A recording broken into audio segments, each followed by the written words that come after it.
वसमत तालुक्यातील थोरवा या गावामध्ये सकाळी 7:30 दरम्यान घराला भिडून असलेल्या विद्युत खांबातून शॉर्ट सर्किट झाल्याने घराला भीषण आग लागली. या आगीमध्ये संसारोपयोगी साहित्य, पैसा, सोनं, कागदपत्रे, अन्नधान्य व इतरही साहित्य जळून खाक झालं आहे.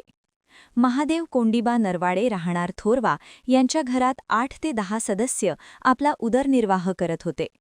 शॉर्ट सर्किटमुळे त्यांच्या घराला आग लागल्यानंतर ग्रामस्थांनी धावाघाव करून आग विझवण्याचा प्रयत्न केला आणि अग्निशामक दलाला पाचारण केले होते.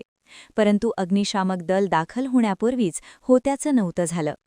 घरातील संपूर्ण साहित्य जळून खाक झालं. आज घडीला नरवाडे कुटुंबाचे 5 ते 6 लाखांचं नुकसान झालं आहे. त्यांचा संपूर्ण परिवार आज उघड्यावर आलेला आहे. विद्युत वितरण कंपनीने व प्रशासनाने तात्काळ पंचनामे करून झालेल्या नुकसानाची भरपाई देण्याची मागणी या परिवारातील सदस्यांनी केली आहे. मोनिका शिवचंद्र मुळी नरवाडे, आमचं गाव थोरावा. सर, आमची लाईट शॉर्ट सर्किट झाल्यामुळे आमच्या घरावर आग लागली. घरामध्ये काहीच उरले नाही, खायला लेकराबाळाला सुद्धा काही राहिलेलं नाही. घरातली सगळी नुकसान झाली. अन्न, घरातल्या वस्तू, चैनीच्या वस्तू, दागदागिने, साड्या, लेकरांचे कपडे, वह्या, पुस्तकं शासनाने दिलेली कोणतीच काहीच मान्यता आमच्या घरात राहिली नाही. आम्ही काय करावे, काय खावे, आम्हाला काही कळना झाले, सुचना झाले. नुकसान भरपाई करून द्यावी शासनाला विनंती आहे. कोंडिबा नरवाडे माझं नाव.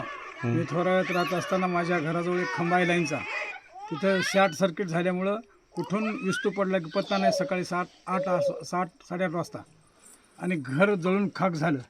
जवळजवळ 4-5 लाख रुपयाचं नुकसान झाले साहेब. आपलं सोनं, नाणं, कपडे, लत्ते, धान्य, परत किराणा दुकानचा माल होता. आमचा मुलगा किराणा दुकान चालवते, त्याचाही परत माल होता आणि अशी भयानक नुकसान झाली. आता आम्ही रस्त्यावर आलो.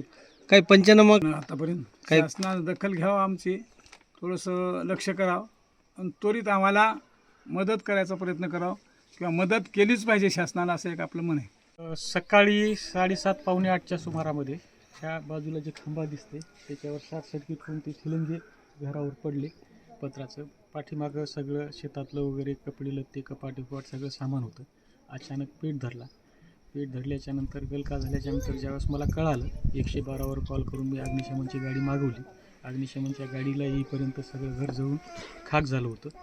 ग्रामीणचे पोलीस विभूती साहेबसुद्धा आले होते. त्यांनी भेट दिली, फोटो वगैरे काढून तोपर्यंत गावकऱ्यांनी विझवलेली होती, घेऊन गेले.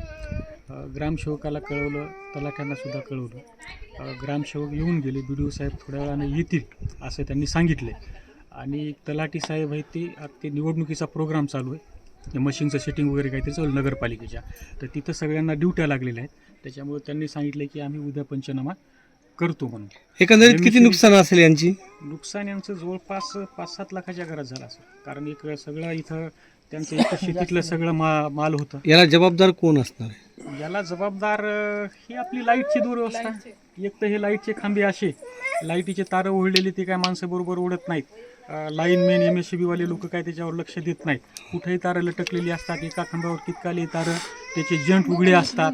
आणि बघ, एखाद्या दिवस अशी घटना घडली तर गोरगरीब शेतकऱ्याचं नुकसान होतं.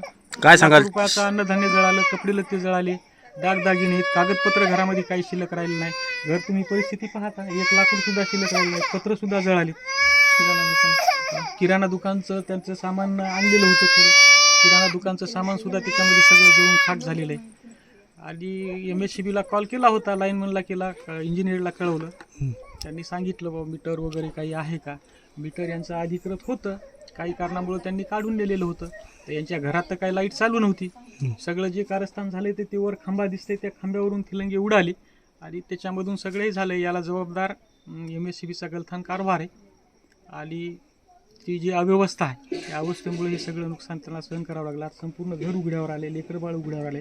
घरात खायला अन्न नाही, अंगावर घालायला कपडे लत्ते नाहीत. एकही वस्तू अशी शाबीत राहिली नाही घरातली. एवढं सगळं जळून खाक झालं. काय मागणी असणार? मागणी एवढीच आहे की त्यांचं जेवढं काय नुकसान झालंय तेवढं सगळं नुकसान MSCBनं आणि सरकारनं भरून द्यावं. सरकार कल्याणकारी सरकार म्हणतात, लवकरात लवकर पंचनामे करा आणि लवकरात लवकर पंचनामे करून जेवढं नुकसान झाले तेवढं हे करावून त्या घराला पोटा पाण्याला लाव. उद्या लेकराबाळाचा प्रश्न हे सगळ्याचं आहे. लेकरं लढायले बघितलं तुम्ही आता. त्याच्यामुळं सगळं लवकरात लवकर शासनानं काय ते मदत करावं. प्रतिनिधी नंदू परदेशी, NTV न्यूज मराठी, वसमत, हिंगोली.